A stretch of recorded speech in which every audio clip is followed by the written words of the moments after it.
les ans, et ce depuis 1997, de juillet à août et tout le mois de janvier, il y a ce qu'on appelle le mercato, ou marché des transferts. C'est la période pendant laquelle un joueur, sous contrat avec un club, peut choisir de partir d'un club à l'autre, pour faire simple. Bon, c'est un petit peu plus compliqué que ça, mais je ferai une vidéo complète dessus. Et ça fait depuis le début que les joueurs sont vendus.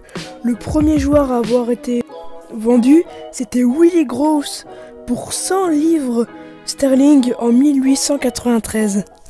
Soit 30 ans après que les règles du foot aient été posées officiellement. Quand on voit que en juillet 2017, Neymar devient un joueur du PSG pour la somme de 222 millions et par conséquent le transfert le plus cher de l'histoire du football. Et quand on voit que le premier transfert à dépasser les 100 millions d'euros était qu'en 2013 et le premier à dépasser les 10 millions d'euros était en 1986 et le premier à dépasser le million d'euros c'était Johan Cruyff en 1970 transféré pour 2 millions d'euros. On constate que le prix des transferts augmente au fil des années et sont de plus en plus élevés. Mais pourquoi sont-ils aussi élevés? C'est ce que nous allons voir dans cette vidéo. Allez, générique.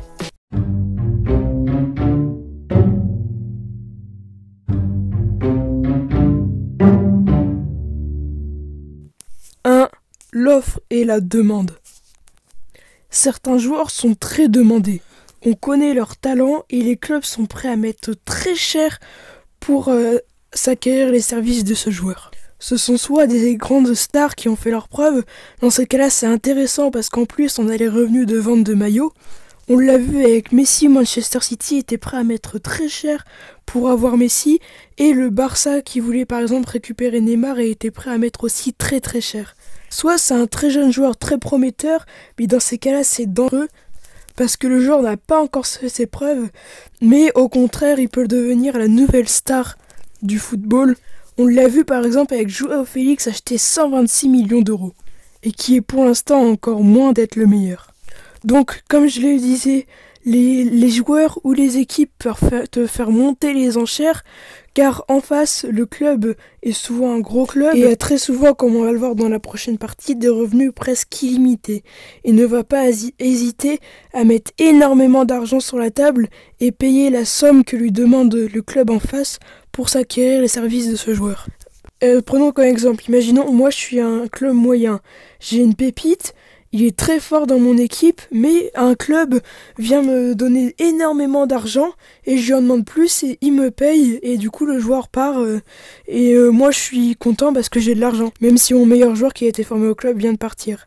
Et c'est comme ça qu'on a beaucoup de joueurs qui quittent la Ligue 1 ou leur petit club malheureusement. 2. Les enjeux. Cette partie est en lien avec la première. Malheureusement, le football étant un sport très attractif et touchant des millions de personnes et de supporters, il attire aussi les personnes ayant des sous et voulant gagner des sous, malheureusement. Mais c'est transformé aussi en business. Donc, comment font-ils pour payer les millions et s'enrichir comme on a vu dans la dernière partie? Eh bien c'est simple. Ils s'enrichissent grâce aux sponsors, les marques payent très cher pour être sur le maillot ou carrément sur le nom du stade avec par exemple le Groupama Stadium à Lyon. Il y a aussi les droits TV avec Mediapro, beIN, Canal, Téléfoot, tout ça. Et les clubs qui ont de l'ambition attirent souvent des milliardaires, des investisseurs ou des fonds d'investissement, comme par exemple le PSG, le milliardaire Nasser El Khelaifi, ou à Manchester City, Al Mubarak. Et ça en devient même limite politique au Qatar et aux Émirats. Et c'est comme ça que les revenus des clubs sont presque illimités, de certains clubs. Certains clubs choisissent de ne pas être rachetés et de choisir de vivre grâce aux marques et aux collectivités locales. À Caen, par exemple, il y a eu les deux. Ils sont passés cet été de collectivités locales et ils se sont fait racheter par le fonds d'investissement Wactree, un fonds d'investissement américain. Même s'il y a toujours les marques locales sur le maillot, et les fonds d'investissement rachètent que les clubs qui ont de l'ambition, je dis ça, je dis rien.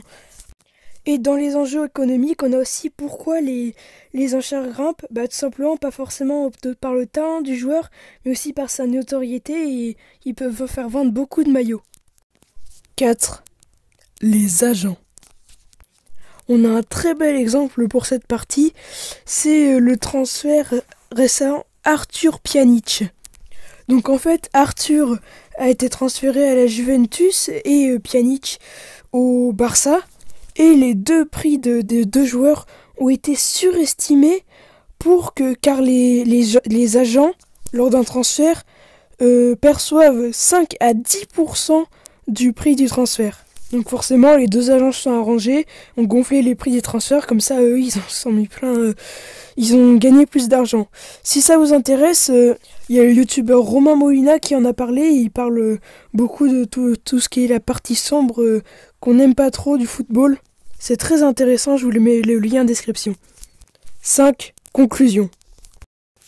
C'est un peu bizarre, mais oui, l'augmentation fait augmenter. Enfin, ça fait pas vraiment augmenter, mais par exemple, depuis que Neymar a été transféré à 200 millions, on a vu des Félix et des Griezmann à 120 millions, alors qu'en 2017, le joueur le plus cher était Paul Pogba à 105 millions. Donc en fait, ça fait un peu passer ça à la norme, quoi. Les clubs se disent, si lui a été transféré à autant d'argent, pourquoi moi je pourrais pas le faire ? 6. Conclusion.